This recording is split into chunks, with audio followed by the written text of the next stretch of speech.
Right, so this is the permanent way demonstration, showing you what we get up to try and look after the track and make sure it all stays in good condition. Basically, permanent way, for anyone that isn't aware, is basically just a posh way of saying track, which is about the only thing posh about anything we do, unfortunately. And it's not. What we're going to show you is just one of many maintenance jobs that we get up to. Namely, changing a broken chair. Now, you're going to have to imagine, I'm afraid, that this chair is broken. It isn't. But for the purpose of demonstration, this is what we're going to do. Now, essentially, when you look at a piece of track, the uninitiated, you may think that there's just rails and sleepers, but effectively the chair is part of the device that holds the rails in the right place on top of the sleepers. So when we remove this chair, you might see it better if you come this side of it.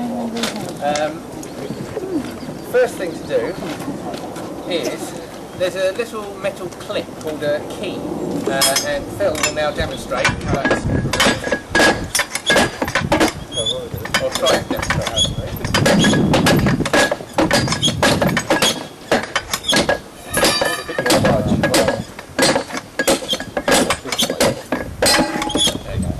We obviously put it in very well when we last did the demonstration. Right, now the next stage is when John is ready with the machine. Before he starts the machine, essentially it's a bit like a giant screwdriver in a way, in that it will just take out these 3 screws that hold the chair into position.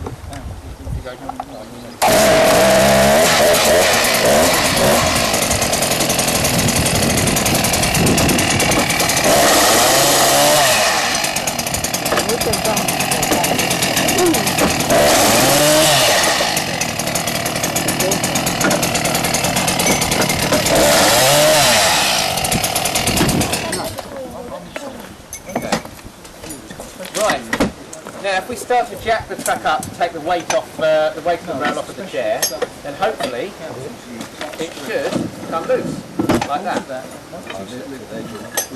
Are you going to put it back in there? Right. Now, if this was actually broken, should we just want to take it out properly so we can illustrate? So yeah, obviously, normally you might get a split, say either underneath the rail or in the side of the chair, something like that, right to be replaced. In which case, it's get a shiny new chair. Well, maybe not shiny. It's a shiny, isn't it? There you go, one shiny-ish new chair. To be honest, it's the one that came out of the last demonstration, but we won't tell you that. So that can now be replaced. So it slides back in underneath.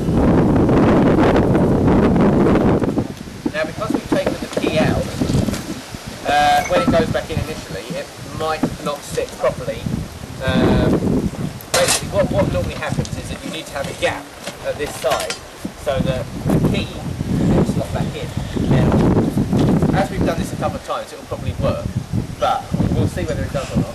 So if we want to try and get a key in there, let's see what happens. Otherwise, you have to use the bar to move the chair over a bit. There we go. The keys are tapered, so the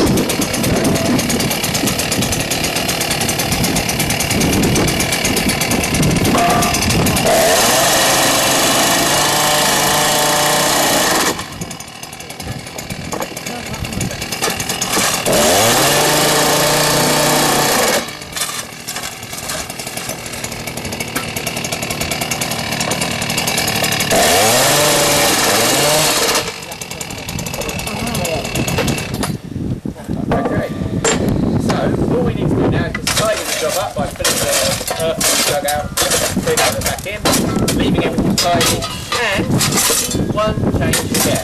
Now obviously that's a very quick demonstration just to show you one of the many jobs that we do.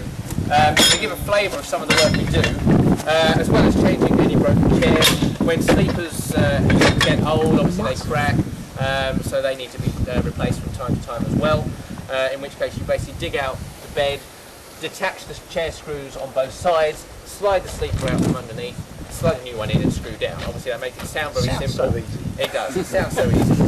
Obviously the thing you've got to bear in mind when you're doing this is that most of the stuff we use, certainly the chairs, the sleepers, are all fairly heavy. So, you know, to move a sleeper comfortably, what we use are tools called basically just dig into the sleepers on the side so that you can have effectively 4 people, then it makes it quite light effectively to move around. Other jobs we do out on the main line, these, if I just take these off out of the way for a second, where we use 60-foot rails generally on the main line, and where the 2 rails attach, obviously you have a joint, and you have these 2 plates with 4 bolts on each side, which are known as fish plates, obviously to keep the 2 rails together.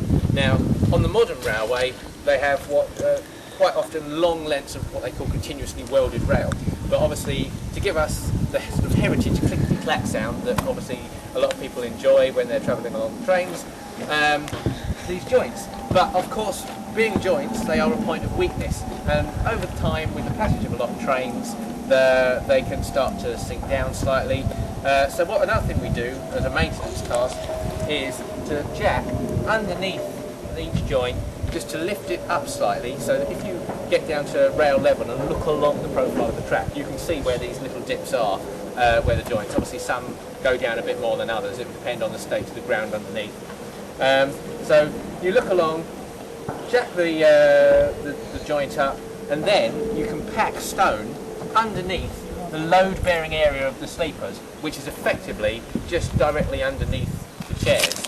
And to do that, Phil has a tool which is known as, well, it's basically a Kango, which is the nickname for a type of pneumatic hammer, effectively. So all you're doing is using the end of that to push stone underneath the chairs, underneath the sleepers, so that when you release the jack, having lifted it up, hopefully the track doesn't go back down, and it gives a nice sturdy base so that you get a smooth ride, and the joint is nice and level. The old-fashioned way, exactly, a lot more labour intensive unfortunately, but if you sort of look back at pictures or videos of, go on, I'll get out of the way. This is the old hard work way of doing it. Yeah.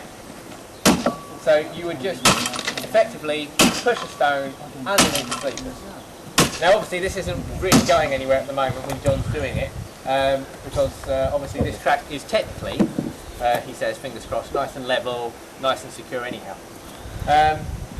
So that's a flavour of some of the work we do. Now all of those jobs we've talked about so far can be done between trains. When we're out on the line on a Sunday, for instance, once a train's gone past, providing we've got lookouts and a safe working system in place, we can generally do 10, quarter of an hour minutes or so of work between trains. And then, so over the course of a day, obviously you do a bit of work, have a rest, do a bit of work, have a rest. And the great thing about being in the P-Way gang, from our point of view anyhow, is obviously it's good fun. We're friendly enough group of people. No, we're not. We'd like to say, yeah, it's fun. He's the exception. Indeed. But there's quite a few of us who are either into the flora and fauna. There's a lot of, rarish plants, and there's some experts in the gang that will tell you what they all are. Personally, I like to take a few photos, and of course when you're down on the line side seeing the trains come past, it's the absolutely perfect time to get involved and do that as well. And there's all sorts of different groups. Obviously we do these sort of maintenance tasks. There's other groups that look after the line side, so cutting down vegetation, bushes, that sort of thing. Maintaining the structures, so culverts, and also, as most of you are probably aware, we're currently in the process of extending the line north